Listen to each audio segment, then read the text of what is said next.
Hello everyone, this is a lesson on number system.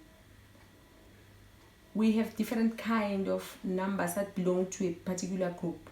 The first group is natural numbers. Natural numbers are all numbers starting from 1 up to infinity. That's why we have these 3 dots, that they continue up to infinity. So it's 1, 2, it's whole numbers, no fraction. 1, 2, 3, 4 up to infinity, 5, 6, 7. And the symbol that we use for natural numbers is N, capital letter N. Then the next group is whole numbers. The whole numbers are very related to natural numbers.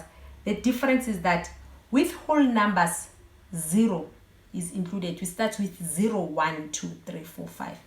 And then the symbol that we use for whole numbers is N, like the one in natural numbers, with a smaller 0 there. And then the next group is integers. Integers are whole numbers, meaning that no fractions, negative numbers, 0 and positive numbers. Infinity to the negative, infinity to the positive. And the symbol that we use for integers is a Z. The next group is rational numbers. Rational numbers are divided into 3 categories.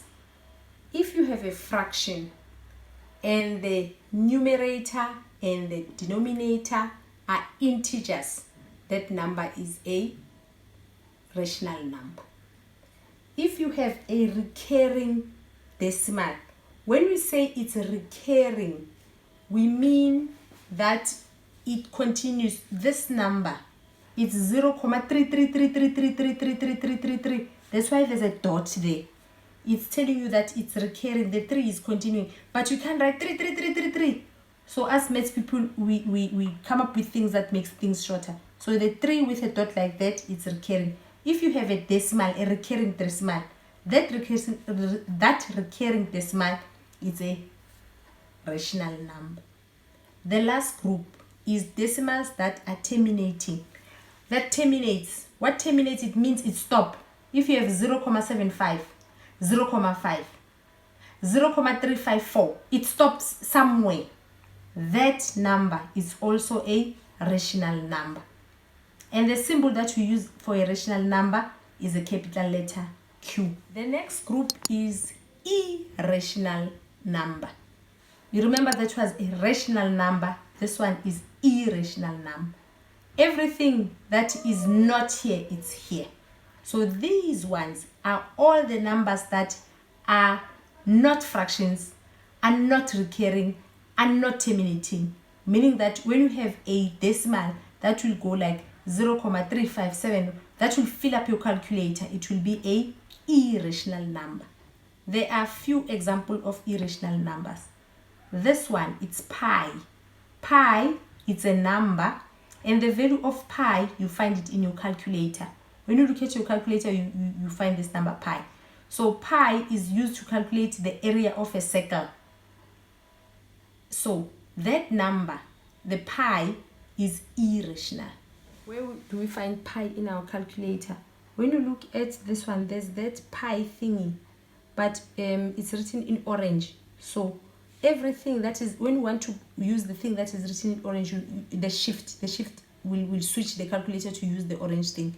So if I say shift that, then I'll have the pi. But I want to know the value of pi, so I'm going to say multiply by 1, then equals to, then I do the SD. So do you see it's 3.141? So this number is irrational. Now when you look at this number pi, it looks like it terminates in the calculator. It doesn't. It's just that this calculator is this size. If you get a bigger calculator, it continues.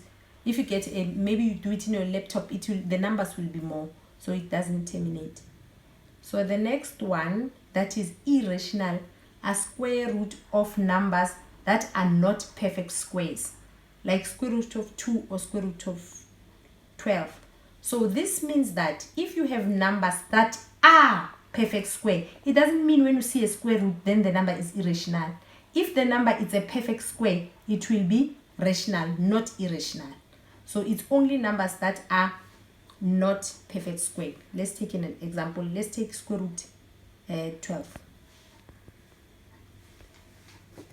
square root 12 is equals to, then you do SD. You see, it gives you those decimals. So all the numbers that are square root of all the numbers that are not perfect squared will be irrational numbers. Now the next group is all the cube root of numbers that are not perfect cubes. A cube is the number that is multiplied 3 times to get it. So if it's not a perfect cube, it will be irrational. Let's take an example. This example that we have given you here, the cube root of 9. The square root of 9 is 3, but the cube root of 9 is irrational. There's no number that you can multiply 3 times and get a 9.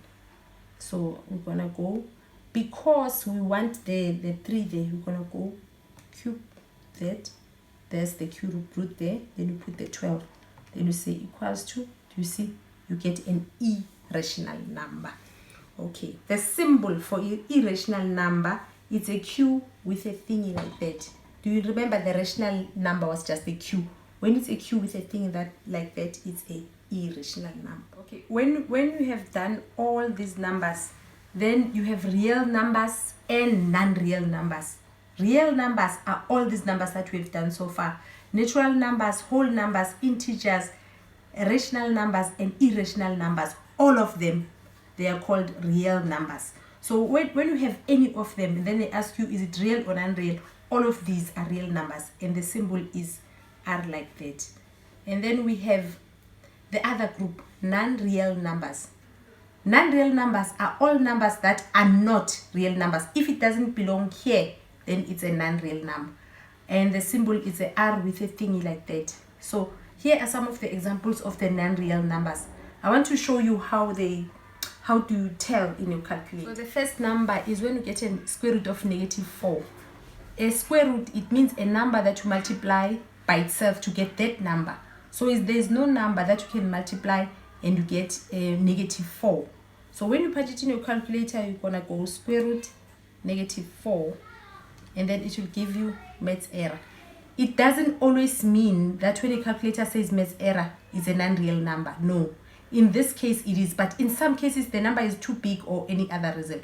But for this one, a negative square root of any number, it will be a non-real number. Also, all the radicals that are even, like when we have here, it's square root of 4. It's not a square root of 4. When you have a square root like this and the number that's written there is a 4 or a 6 or a 8, as long as it's even, that number will be a non-real number. Let's make example this one where you have a 4. How do you do that in your calculator? You go shift, and then you'll find on top of the X with a thingy, there's a square root thingy that has a box. That box, it's giving you to write the 4. Then you go inside the radical, then you write the -12. Then you say equals to. It will give you that error thing. So you can tell, as long as it's a negative root of an even root, it will be a non-real number. These numbers, you're not going to use them in high school, but when you get to university, you will use them. So it's not that you can say, these numbers are wrong. No, it's just that they're not in your syllabus in high school. When you get to university, you need to know the non-real numbers. This is the end of our lesson. Thank you for watching.